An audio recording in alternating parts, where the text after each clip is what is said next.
राज ठाकरे हे सध्या नाशिकमध्ये दाखल झालेले आहेत। ठाकरे बंधूंची नाशिकमध्ये आज संयुक्त सभा आहे। नाशिकमधल्या हॉटेलवर राज ठाकरे पोहोचलेत अशी माहिती आहे। ठाकरे बंधूंच्या संयुक्त सभेच्या आजपासून सुरुवात होते। नाशिकमध्येच त्यांची ही पहिली सभा आहे। राज ठाकरे सध्या या सभेसाठी नाशिकमध्ये पोहोचल्याची माहिती समोर येते। हॉटेलमध्ये राज ठाकरे थांबलेले आहेत आणि त्यानंतर आज ठाकरे बंधूंची ही संयुक्त सभा नाशिकमध्ये पार पडणार आहे। त्यामुळे आजच्या या पहिल्या संयुक्त सभेमधून ठाकरे बंधू कुणाचा समाचार घेतात याकडे अर्थातच सगळ्यांचंच लक्ष लागलेलं आहे। सत्ताधारी भाजप शिवसेना शिंदे गटावर ते कशा पद्धतीने निशाणा साधतात हे पाहणं महत्त्वाचं आहे। सागर गायकवाड आमचे प्रतिनिधी सध्या आपल्यासोबत थेट जोडले गेलेले आहेत। त्यांच्याकडनं अधिकचे अपडेट्स घेऊयात। सागर, आपण पाहतोय आजच्या या नाशिकमधल्या संयुक्त सभेकडे अर्थात ठाकरे बंधूंच्या सभेकडे सगळ्यांचंच लक्ष लागलेलं आहे, कारण पहिली ही सभा अशा पद्धतीनं संयुक्तरित्या पार पडतीये।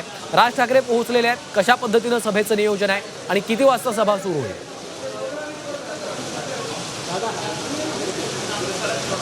खरं तर नाशिकमध्ये आज ही संयुक्त सभा पार पडतीये, यामुळे नाशिकमध्ये जी सभेची जी तयारी आपण देखील पाहिलेली होती। आता काही वेळापूर्वीच राज ठाकरे जे आहेत ते ह्या नाशिकच्या गेटवे हॉटेलमध्ये पोहोचलेले आहेत आणि थोड्याच वेळामध्ये उद्धव ठाकरे देखील ह्याच हॉटेलमध्ये पोहोचणार आहेत। खरं तर नाशिकमध्ये मनसेला सत्ता देखील प्राप्त झालेली होती। 40 नगरसेवक, 3 आमदार हे नाशिकने मनसेला दिले होते आणि त्यानंतर कायापलट होऊन भाजपला सत्ता मिळाली होती। तसाच काहीसा चमत्कार नाशिकमध्ये व्हावा याशीच परिस्थिती सध्या मनसे आणि शिवसैनिकांना आहे, कारण आज पहिल्यांदाच म्हणजे प्रचाराचा जो नारळ आहे तो आज फुटला जाणार आहे आणि या प्रचारात उद्धव ठाकरे आणि राज ठाकरे हे एकत्र येत नाशिकच्या गोल क्लब मैदानावरून सभा घेणार आहेत। नाशिककरांना संबोधित करणार आहेत, महाराष्ट्राच्या जनतेला देखील संबोधणार आहेत। त्याचबरोबर जर इथे जर बघितलं तर आता काही वेळापूर्वी राज ठाकरे हे पोहोचलेले आहेत, तर थोड्या वेळामध्ये उद्धव ठाकरे पोहोचतील।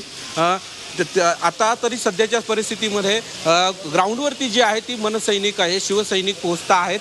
राज्याचं देखील ह्या सभेकडे लक्ष लागलेलं आहे आणि आता काही वेळामध्ये उद्धव ठाकरे देखील पोहोचल्यानंतर दोघंही राज ठाकरे आणि उद्धव ठाकरे दोघंही एकत्र हे सभास्थळी पोहोचणार आहे आणि सभेस्थळी नेमकी जनतेशी काय संवाद साधतील, संदेश काय, मतदाराला काय आवाहन करतील हे पाहणं आता महत्त्वाचं असणार आहे। अर्थातच सागर, आजच्या त्यांच्या भाषणाकडे या सभेकडे आपलं लक्ष असेलच।